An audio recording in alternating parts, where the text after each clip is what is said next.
Sierra Hotel India Echo Lima Delta Shield.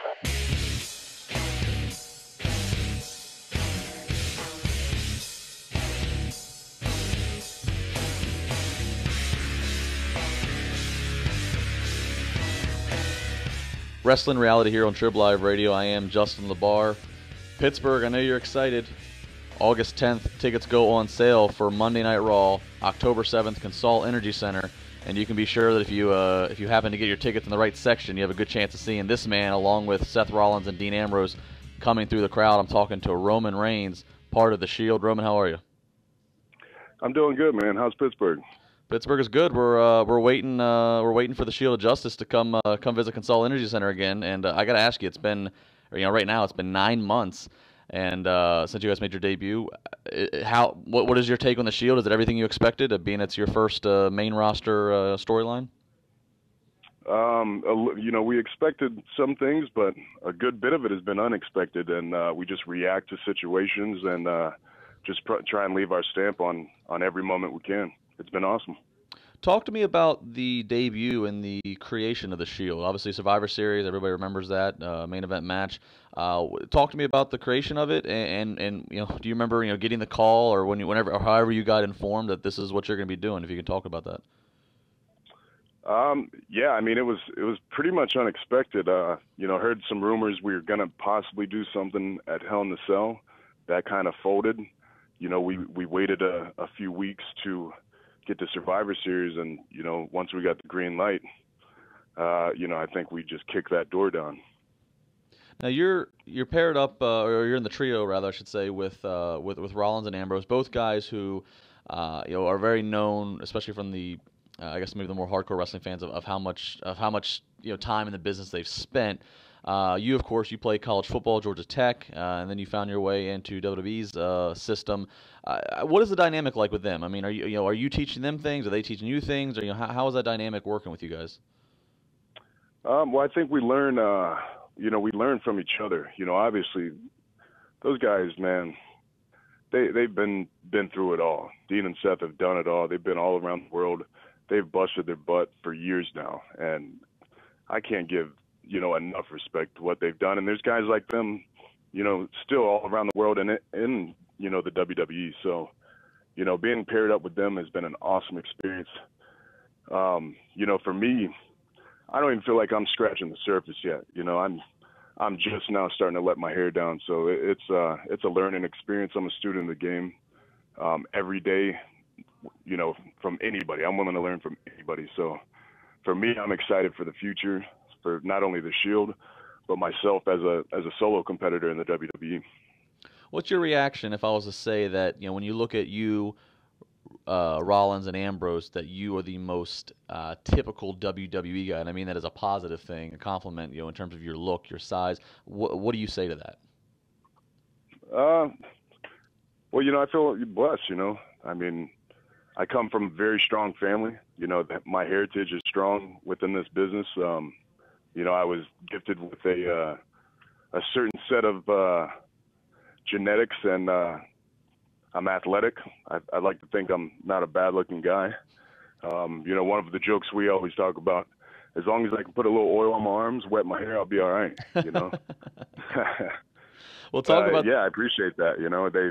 They want guys who kind of look like a superhero and that can act like it. So hopefully I can, keep that build and live up to that potential. Well, was the oil in the arms and the wetting the hair, is that something The Rock taught you? Well, maybe a little bit of the oil, but brother doesn't have much hair anymore, if you know what I mean. Well, and if he did, I don't think it would look much like mine. I can't give him that much credit. Yeah, when he came in, he had the pineapple hair, so I don't think it goes like yours. Yeah. That doesn't fly anymore. You can't do that in 2013.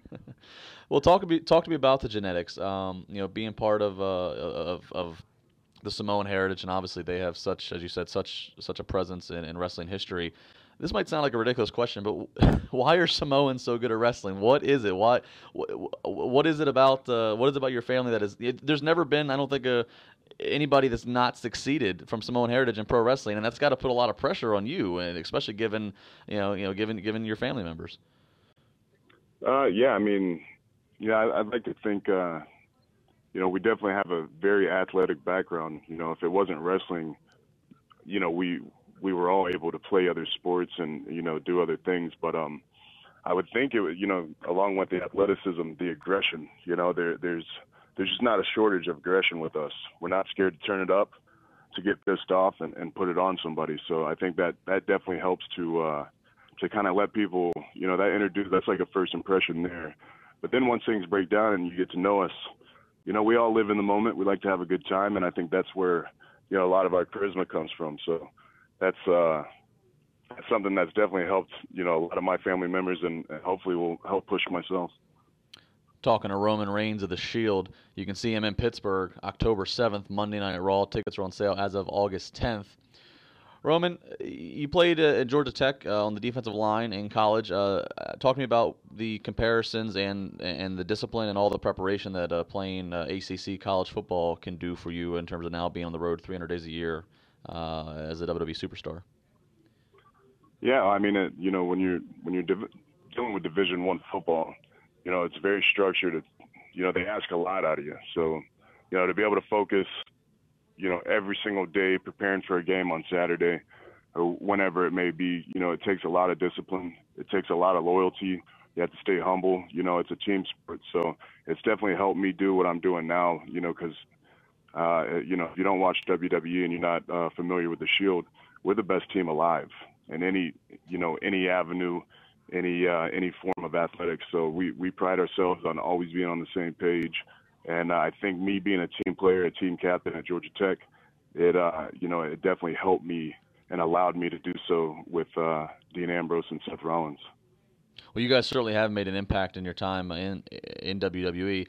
You guys get a lot of comparisons. I'm sure you've heard them. Everybody loves to compare, especially wrestling fans with history. The NWO and Evolution. And does that bother you? Like, do you want to just say, let us be us, stop trying to compare us to the past, or is it a bit of a compliment that they put you in the same phrases? Oh no, I mean, it's a huge compliment. And it can be humbling too, but at the same time, everybody's entitled to their opinions. We're not going to, just because, a million people can say one thing, or one person, and he can be the most important person in the business. We feel one way. We know ourselves. We know what we are, what we're capable of doing, and where we're going. So, we don't really let what other people say or want us to be affect us. That's why we are the team we are. We're three leaders who have a common goal that came together, and nobody's really going to break that mindset. It certainly seems like since you guys came on the scene that it's kind of almost led, maybe by accident, but it seems like it's led a resurgence of stables and trios and groups. More than just tag teams, but we have you guys. There's 3MB that are around. Obviously, the Wyatt family most recently. What do you think of that? Do you think that's that seems like the positive in my opinion, because it tends to help create guys, but other people would maybe disagree. How do you take all these stables that are starting to arise, specifically the Wyatt family? I think it's a positive, man. Like, especially for us, they threw three young superstars in a rocket and they shot it, and that's how we've been put in a cannon. And they kind of pointed us in a direction, and we're not planning on stopping. We think it's a big compliment that more stables, more factions are being brought up, because we really feel like that if there's a way to handle this, it's definitely not by one superstar. I mean, we've taken on all of them: John Cena, The Rock, Daniel Bryan, Kane. I mean, it's going to take more than one individual to stop what we're doing. Who does Roman Reigns want to face on a WrestleMania stage? Anybody. As long as I'm on the WrestleMania stage, I'll fight anyone. Obviously my main goal is to be in the main event. So, if I had to pick, why not The Rock? Why not Undertaker? Hell, why not Triple H? I'll fight Vince McMahon. But as long as I'm not sitting in the party room and my boots are on, my gear's on, that's all that matters to me. I think that's a safe bet that we'll continue to see more of you. Roman, we thank you very much. And, of course, October 7th, Monday Night Raw, it returns to Consol Energy Center here in Pittsburgh.